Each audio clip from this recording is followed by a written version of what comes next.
Welcome to I Got My Miracle. I got my miracle. Life is a miracle. Yes, it is. This moment is a miracle. You're a miracle. It's a miracle. This technology is a miracle. Like 20 years ago, this would not be possible the way we're doing it. Everything is a miracle. And that's really kind of what we learned this week at Rythmia. And so I'm super grateful to be here with Rishi and Allie. We had a little talk about his name a minute ago. And I won't tell you what we were talking about. Who came here together. And they stayed together. That was the good thing. We were worried for a minute there. No, we weren't. I'm joking. They came together and they're still together. This is awesome.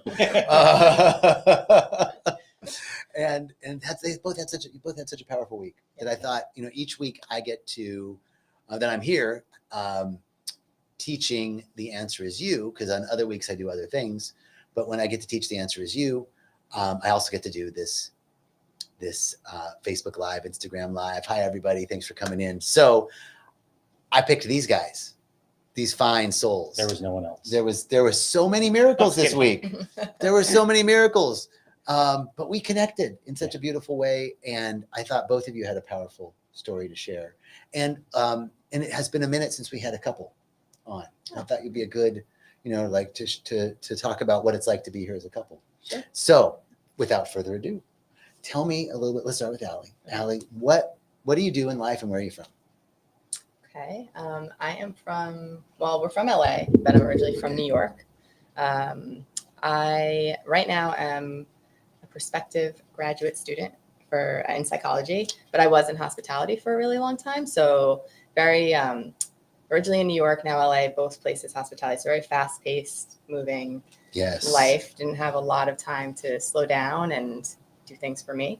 I was in the hospitality business for a lot of years. Oh, okay. Totally understand. Yeah, and super easy to just keep going and not pay attention to anything in life. For me, it was super easy to do a lot of coke. Well, okay, yeah. My experience is a little different, but well, it would have been easy for you. It would have been easy for you. Yeah, I think he was always available. Right. You just decided not to do it. I did have boundaries in that way, but not boundaries in a lot of other ways, like giving. I gave a lot of myself to others. So, that's my background. And the last few years, I've slowed down a little and wanted to be more intentional about my time. And heard about ayahuasca, knew very little about it. And then when I came across Rythmia, just something in me was like, let's do this. So how long had you been thinking about it? Probably seriously ayahuasca, not seriously at all. And then Rythmia, seriously for about a year, I think. And we were going to do it over the summer for my birthday. And then we bought the spaces. And then we pushed it back to now for different reasons, but it worked out perfectly. So it kind of happened when it was supposed to. And what was the thing, maybe when did it change from like the summer when you were like, okay, I want to do this? Was there a reason? And then was it a different reason now that you came, or was it the same reason? I think it was the same reason, but I wanted to kind of feel more prepared. Not that I really did too much with preparation, but I just really wanted to it to sink in and feel ready to go after this. I just remembered we have comments. Oh. Okay. But yeah, no, I think same reason, but it just felt more right during this time. And what was the reason? Oh, well, part of it just trying something new. I think I'm always up for trying new things. But I've done a lot of different kind of work for myself through therapy the last few years, probably since the pandemic. And I was just finally ready. I was starting to understand parts more about myself, and I just wanted to finally go deeper and explore more of what potential I have and what I'm not maybe tapping into. Okay, so this explore potential, go a little deeper. Was there something in your life that you were like, I really want to fix this? Or were you like, life's pretty good, I just want to go deeper? No, I was starting to feel, I think a little overwhelmed with life. Like I would get a handle on it at some points, and then I would feel out of sorts again, and it would kind of go back and forth for a little. So I knew that there was, again, doing all the therapy, but I knew that there was something more, or I thought there was something more I could be doing. It's also a time of transition for you, though. I turned 40 in June, so that originally was like, oh, turning 40, the birthday, and leaving hospitality. Leaving hospitality. That's true. Yeah, thank you. Big transition. All right. Yeah. This is a perfect segue to Rishi. Yeah. Oh, Hey, buddy, how you doing? yeah, okay. How So are you? I'm good. Thank you. So you're in LA. Yeah. Are you from LA? No, I'm from New Jersey Okay. and then Texas. I kept making my way further west, so eventually Hawaii. And then and then Asia. I think I'll probably stop at Stop in Hawaii. Okay, cool. And tell me a little about what you do. I'm in the investment management business. I've been in that line of work for 27 plus years. We're having a conversation later. Yeah, that's what I do. And what was the intention in coming? To be completely honest, I didn't have, when we first signed up, so the backstory on us hearing about Rythmia was my really close friend, Jason, is a regular here, I think. Hi, Jason. Hey, JJ. And, he stops through LA on his way to and from. And so he'd come over and we'd go to Justa and have breakfast on his way. His favorite stop. His favorite stop. And so, on the way out. Where I used to work. She used to manage Justa. And so, we'd be hearing a lot about Rythmia specifically. And he's done lots of other stuff in South America. He's gone into some deep things with you as well, I think. Yeah, we went to Peru together. Exactly. Oh. I had done ayahuasca. I'd sat for a weekend ceremony, a 2-night ceremony, almost 5 years ago at a place in Orange County. And, it was like in a living room. We didn't really go outside. Right. The music was okay. It was all playlist the entire time, almost exclusively. It was small, or it was like 20 people, but it was 20 people in a living room. So it wasn't like spread out small, Right. It was an interesting experience, but I had no real feeling like, oh, I got to do that again. I didn't get like an enormous amount out of it. And that was a period of transition in my life. And now I feel like I'm at not quite a crossroads, but an inflection point, more like. I like that. An inflection point. Yeah. So I'm at this point where I can choose. So I'm on a path and I feel comfortable about the general direction, right? But it's been feeling more and more like I can choose to either like go high, or no pun intended, or like keep kind of going. And, I'm not really satisfied with just keep on going. And what's go high mean to you? Yeah. So I'm very interested in, Ali can attest, almost obsessed with the idea of consciousness and what increasing consciousness does for you. And I took up meditating almost 10 years ago and felt what a huge difference that practice over time has made. It's just it for me is what makes us human is the ability to increase our consciousness and develop it like a muscle, right?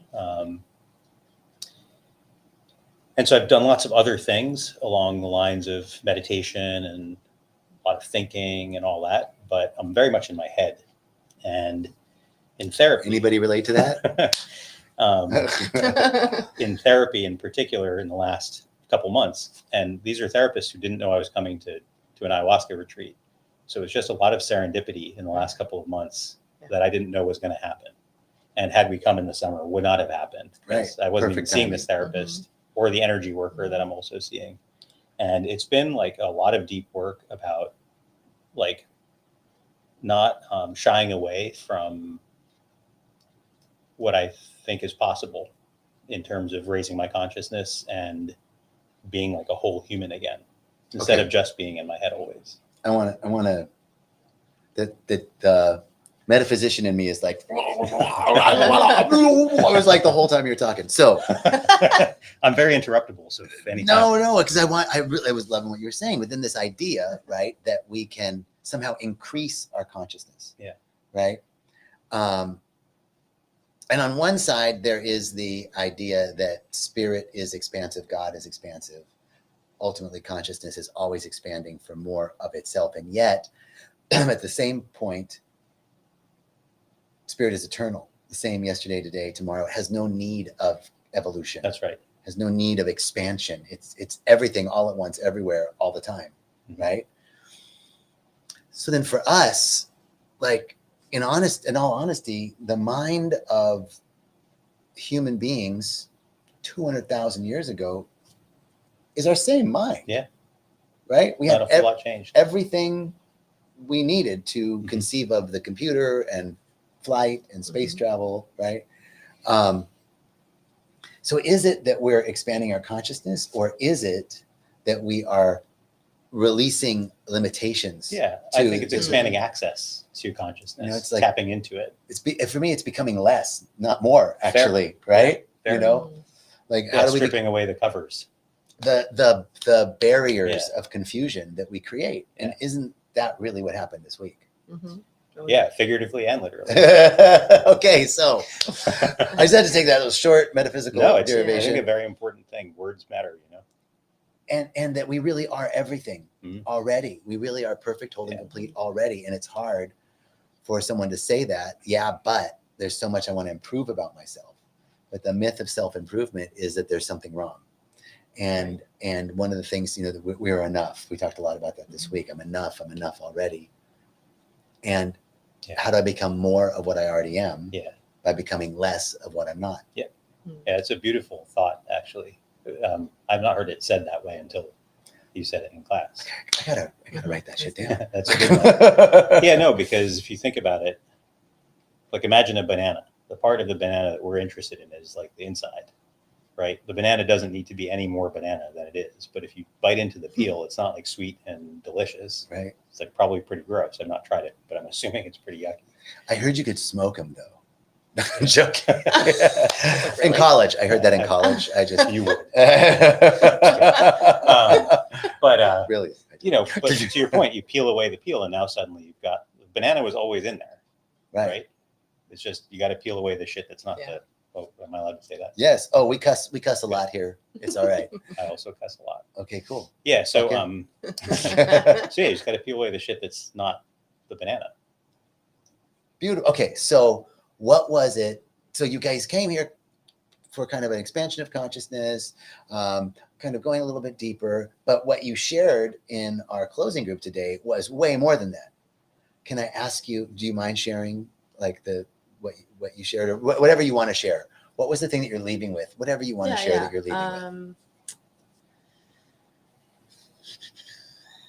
I mean, we all said it in class today. We're leaving with a lot of things.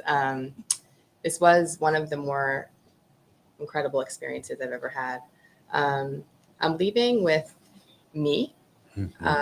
Definitely, I think, without understanding fully going into this week, I felt I'd lost a little of me over the years. And without sounding corny, I feel much more whole again. I feel a lot more, I just feel my strength is back. And I don't know, I'm trying to figure out how to explain it. There was something that you said that impressed me so much in class was about accepting yourself as a mother, that one? Yeah. Sure, I'll talk. Yeah. So, yeah, definitely. I think probably the last few years, just getting older, it's messed with my head a little, which is kind of surprising because I don't think that way, but I think something in me, I don't know, maybe something with the pandemic or just the changes in the last few years, or like changing careers. I think just changing. And sometimes when I don't have things, if they're not in place the way I think they should be, I start to feel a little out of control, because control, I think, is definitely something I like to have. So especially the last few years, getting older and wanting to have the things that I thought I'd have by this age. My career all in place, that's changing. We have a wonderful relationship, but things to figure out. And then, I always, I didn't always know I'd want to be a mom, but it's a strong feeling the last few years. And How much time do we have?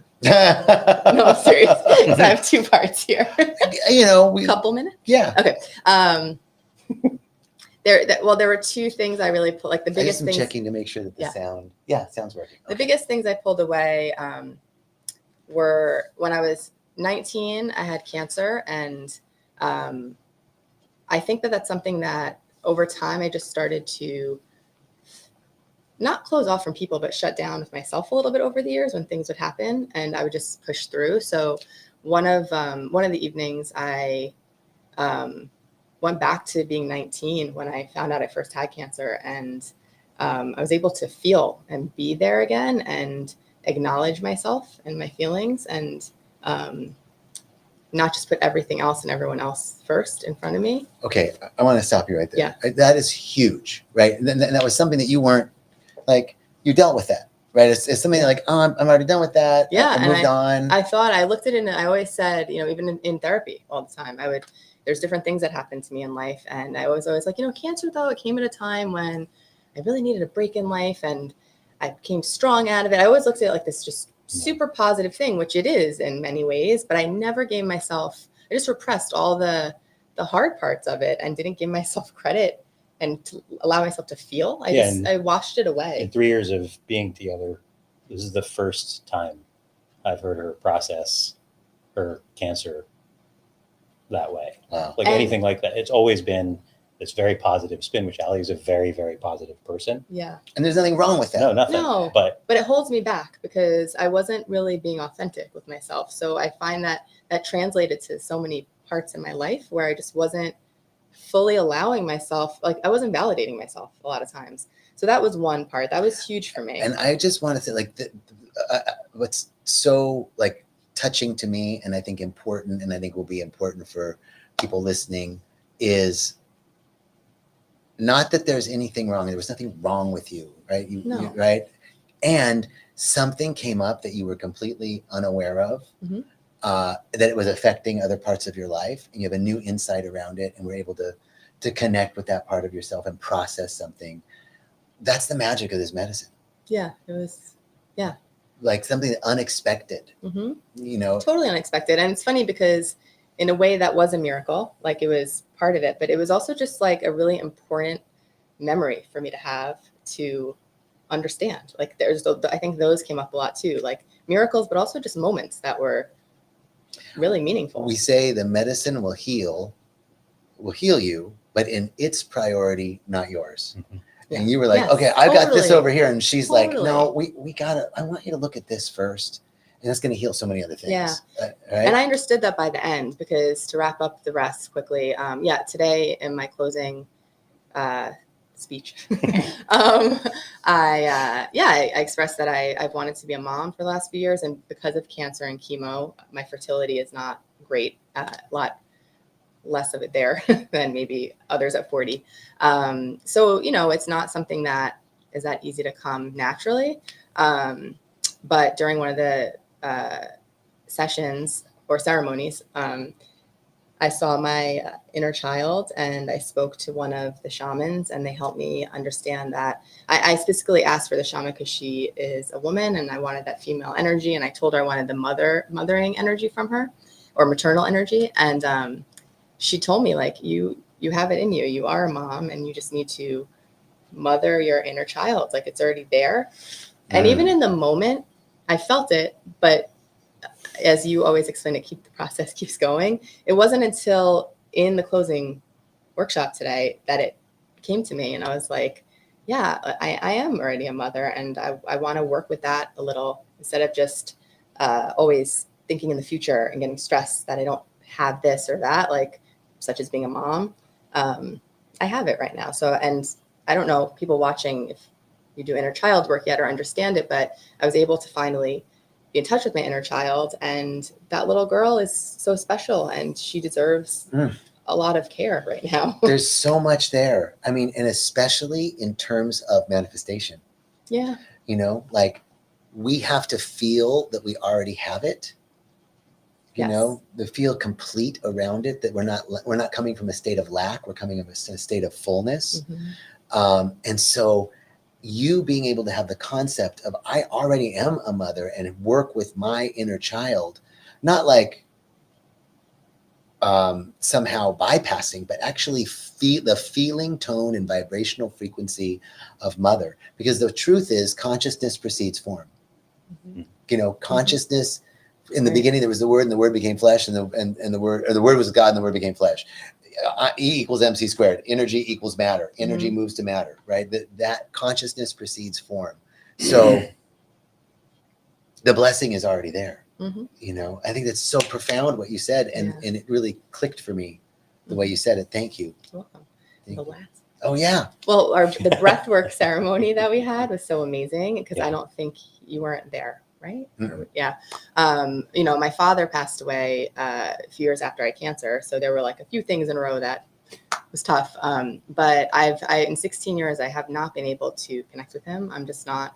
I don't know. I tried and I wasn't doing it. Shouldn't say the right way, but I just couldn't do it. And then in breathwork, it was amazing. He was there, and like I felt him. And with as far as again, I just think of the priorities. Like I asked in the beginning to feel him, and you know, eventually it never came in the ceremonies, and then but I eventually knew at the end. I was like, it'll come when it's supposed to, and it did. So everything came this week. Amazing. Yeah. Thank you. Yeah.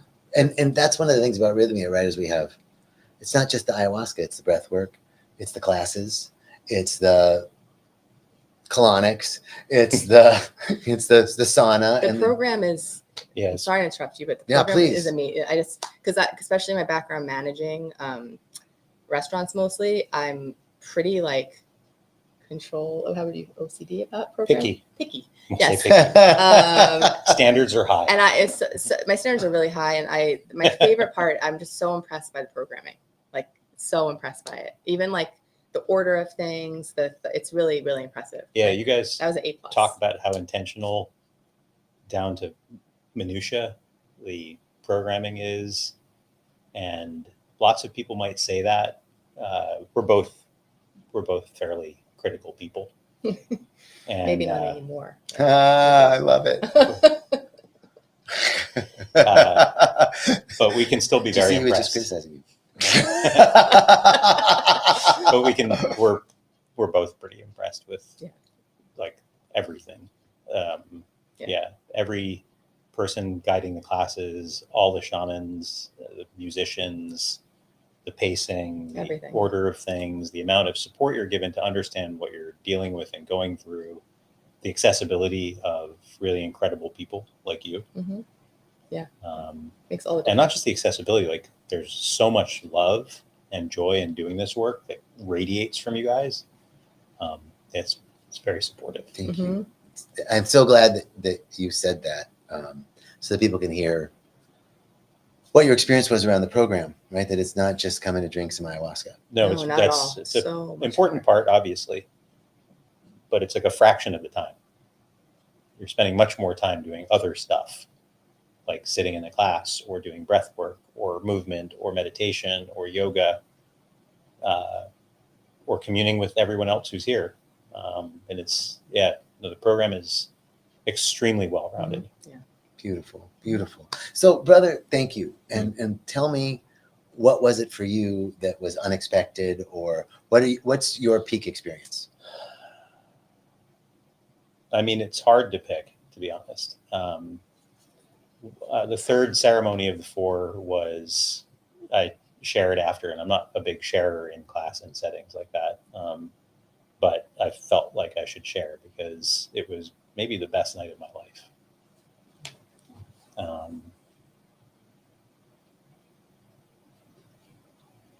Just a profound set of realizations that there is no way I would have come to in many years of working on it, and they weren't just realizations. They were really deep, resonant. Mm-hmm. But I guess not to copy what Ali said, but what I'm leaving here with that I did not expect to is my whole self integrated, and what's interesting too is that after that best night of my life experience, which happened in the first half of ceremony, right? So there was quite a long night after that where I'd already peaked. What was super interesting was my ego started creeping back in even then, like within minutes of that euphoric feeling. My ego was back and questioning and naysaying and doing lots of things, judging others, all the things that have been my pattern, you know. What was so cool was that the expansion of accessing a consciousness that had been increased in me was able, even in the moment, to say calmly but firmly, we don't do that anymore. That's awesome. Yeah. That's awesome. We don't do that anymore. I love that. We like, we're not going to do that. We're going to do something else. And on the last night, the shaman had us each explain what we thought our intention was. And I don't know what he did with other people, but with me, he gave me a different one. He said, you're putting your old ways behind you. That's your intention. And you're moving forward in sweetness, which is not a term that I think would generally be ascribed to me, you know? Yeah. And you came up and asked me, What the hell is he talking about? right? And what are you leaving with now? Like after you've thought about it a little bit more. Yeah. What I is, mean, I'm still processing it, to be totally honest, but where, you know, if I had to put a pin on it now, I guess I'd say that there's having grace with people and myself and circumstances, and gentleness. I have to say that I grew up Hindu, and there's that term sweetness comes up a lot in some of the Hindu teachings. And I kind of want to go and reconnect with them because I'm not remembering exactly what they were. But that was what came to mind when he said it. Even in the moment, I was like, why is he doing that? Why is he talking about that right now? You know, where does sweetness come from? Right. Well, they talk a lot in the Yahe tradition of Taitawanito. It is, first the bitter, then the sweet. That's right. Right. And so there's this idea of bitter and sweet, joy and challenge and joy, right, being different sides of the same coin. And I mean, and from the Hindu teaching, right? I mean, it is this childlike sweetness of enlightenment. Yeah. You know, just see. Yeah, that it definitely is around enlightenment. That was, yeah. Yep. But yeah, so See, still processing. Yep. I remember the story of a rickshaw driver and a guru. Did I tell the story in class? No. Okay, good. I can't remember which stories I told. Rickshaw. Your stories are good. Just tell them. I know. I can't. Any story is a good story. Okay, cool. But it'll kind of be a nice tie-up for what we're talking about. Yeah. So there's a tragic accident. Both the rickshaw driver and the guru are killed. And who is the Hindu god of life? Shiva? Is Shiva the god of life? Shiva is the death one. The death. Okay. So they go to Shiva, and the guru says to Shiva, like, oh, okay, this is it, right? Like, I'm enlightened. I don't have to go back. And Shiva's like, no, actually, there's 3 more lives for you. And he's like, no. Like, he's got to get all the stuff. And he's like arguing with Shiva. And the rickshaw driver goes, excuse me. And they look at the rickshaw driver and he goes, how many more lives until I'm enlightened? And the god says, you see that tree over there? As many leaves are on that tree will be as many lives as you will need before you're enlightened. And the rickshaw driver says, oh, good. And they look at him and they go, what? And he goes, well, at least one day I'll be enlightened. Oh. And in that moment, he was enlightened, right? Like that, like sweetness of like, okay, yeah, like, sure, okay, that many lives. So at least one day I'll get there. Like, bam, that's enlightenment. Yeah, Yeah, I like that story. It's a good story. It's a cute little story. All your stories are good. Oh, thank you, thank you. Okay, so if nothing else, come for the stories. Come for the stories. Stay for the ayahuasca. Yeah. Stay for the transformation. But come for a story. Yeah. And a potentially dirty joke. I'm just saying.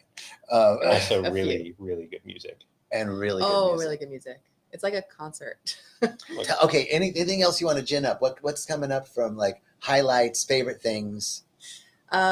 Well, I mean, I love people so much, but I also feel energy a lot and easily. So I just love when everyone is together and feeling good. And, when we started the week, everyone was fine, but getting to know each other.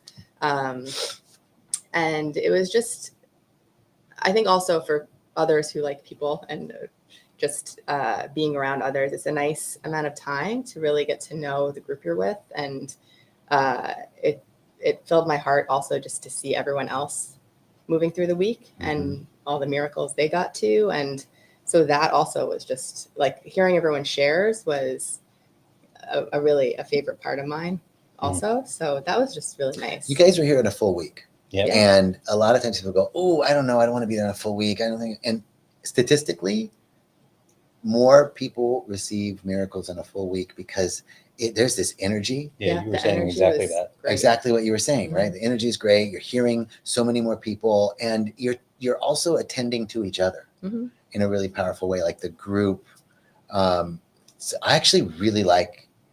It's really amazing here when it's full. It's special when it's not, but don't let it discourage you because I think you had a remarkable experience on a full week. 100%. Yeah, I its think fullness didn't have any, and I'm much more of an introvert than Ellie is. So like shares were not my favorite part, right? Not to say that they weren't great, but like for me, it was much more the like being with the medicine and that kind of. But yeah, I mean, all that said, the fullness of the week didn't detract at all, even for the mild. So anything else that you well, no, just the experience of the medicine and with the guidance of those shamans and helpers. That's to do this kind of work with this kind of powerful medicine in a context that feels so safe. It really lets you go into it. Yeah. I had some incredible experiences with the medicine.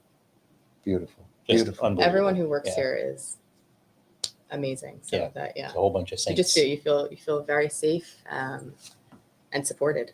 And I think that it's really important because you get really drunk. So thank you, Yeah. Ali. Yeah. Rishi.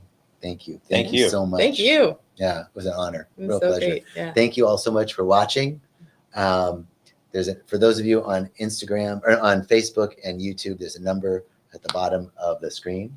And if you're on Instagram, check out rythmia.com. Thank you all so much. Peace and richest blessings and safe travels, you guys. Thank you. Thank you. All right, let me turn all this stuff off here. 1 second. Bye, Bye, everybody.